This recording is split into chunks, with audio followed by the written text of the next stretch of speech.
Sonolibro presenta El alquimista de la serpiente ciega, de Ralph Barbey. Capítulo primero. El Half Moon era un local de la más ínfima categoría. Allí acudía la escoria de la sociedad. Allí se reunía una especie de inframundo capaz de producir náuseas con solo verlo, olerlo o simplemente oírlo. El Half Moon, anunciado pomposamente con un rótulo en la marquesina de entrada, era un nightclub, pero de club tenía más bien poco. Era difícil su clasificación, incluso para las autoridades que lo habían clausurado en diversas ocasiones. Pero el local siempre terminaba por abrirse, volviendo a las andadas. Allí había mujeres que aguardaban y hombres que llegaban, músicos frustrados y escasa luz.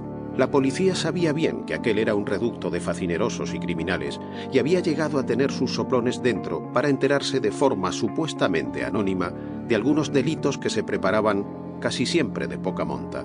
Sin embargo, los soplones siempre acababan siendo descubiertos y al poco aparecían muertos en los lugares más dispares, ahogados, acuchillados, estrellados en automóviles robados, pero siempre muy lejos de Half Moon. El inspector Hastings de Scotland Yard le tenía el ojo echado al singular antro. No solo pretendía clausurarlo, sino obtener una orden de demolición total de aquel edificio para que aquel nidal de ratas desapareciera para siempre. Pero aquello no era nada fácil. Había leyes, muchas leyes que protegían al ciudadano y que también entorpecían la labor de la policía. No había sido posible demostrar ningún crimen cometido en aquel lugar, tampoco robos, pues quien robaba en el Half Moon encontraba su severo castigo y no precisamente a manos de la ley, la cual habría sido más benévola. Allí las cuentas se saldaban en el silencio de los callejones húmedos y malolientes. Jamás se pedía la intervención de la policía, y siempre que el inspector Hastings había requerido una orden del juez para realizar una inspección del local, con la consiguiente redada, el juez se la había entregado a regañadientes. Nunca parecía suficientemente justificada la petición, puesto que el inspector Hastings no hallaba motivo sólido para la misma. Al final, acababan encerrando en la cárcel a unos cuantos drogadictos, pero no a traficantes de drogas, pues si allí se almacenaban estupefacientes, ni los hombres de Scotland Yard ni sus perros adiestrados habían conseguido hallarlos. También pasaban algunas horas en la cárcel mujerzuelas, chulos, tipos que no podían justificar medios de vida y alcohólicos, además de las consabidas bailarinas del striptease, que por ostentar el Half Moon la calificación de club tenían permiso para actuar en sus números especiales de lúbrica exhibición. Nunca habían encontrado nada gordo, nada interesante, nada que le permitiera presentarse ante el juez con una amplia sonrisa de satisfacción y decirle: Lo ve, señor juez. Yo tenía razón.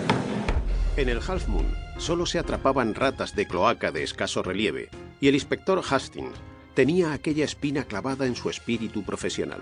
Estaba convencido de que algunos de los crímenes que se cometían en otros puntos de la ciudad, incluso fuera de ella y mucho más lejos, tenían algo que ver con el siniestro club, que no tenía un dueño único, sino que era propiedad de una sociedad de accionistas. Eran unas acciones mínimas, de 5 libras, y había sido inútil intentar reunir a los accionistas para que vendieran sus participaciones al municipio, para que éste derruyera el edificio y dedicara el solar a zona verde, que tanta falta hacía en aquel lugar húmedo, hediondo, angosto y en noches sin luna, sobrecogedor. Los pocos accionistas que en ocasiones se habían logrado reunir habían resultado en su mayor parte ampones de la más ínfima categoría, y sus acciones obtenidas por herencia más o menos directa, pues corría la voz de que quienes poseían dichas acciones debían delegarlas en herencia, nunca venderlas. Era una especie de ley no escrita en ninguna parte, pero todos los accionistas la conocían y respetaban, pues algunos que habían osado venderlas, poco después aparecían muertos en las formas más extrañas. No obstante, estaba estipulado que durante todo el mes de enero de cada año podían pasar a cobrar sus ganancias, y así se hacía puntualmente. Pero las acciones eran tantas, tan repartidas estaban, y su valor resultaba tan pequeño, que eran pocos los que en el mes de enero de cada año pasaban a recoger sus beneficios. Apenas unos cuantos miserables de aquel submundo que se veían sin un penique y acudían a cobrar. En el 90% de los casos esto no sucedía, y aquel local funcionaba sin problemas económicos.